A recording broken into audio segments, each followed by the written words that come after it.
Dnes, 4,5 roku poté, co jsem tu větu vyslovil, mi nemálo lidí v mé zemi zazlívá, že pravda a láska stále ještě nezvítězila nad lží a nenávistí a činí mne za tento nezdar odpovědným.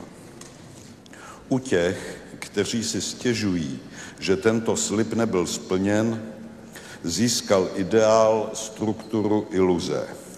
Mají dojem, že nová demokratická moc měla zařídit vítězství pravdy a lásky, že to nezařídila a že tudíž nesplnila svůj slib.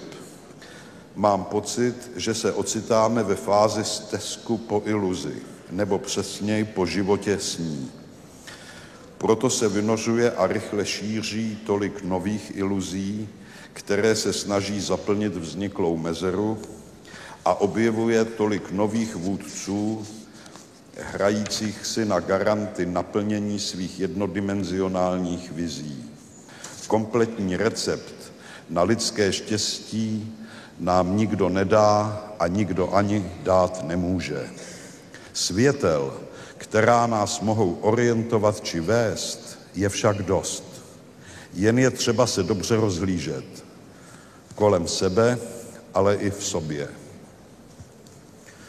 Dovolíte-li, skončím poněkud provokativně, totiž zvoláním.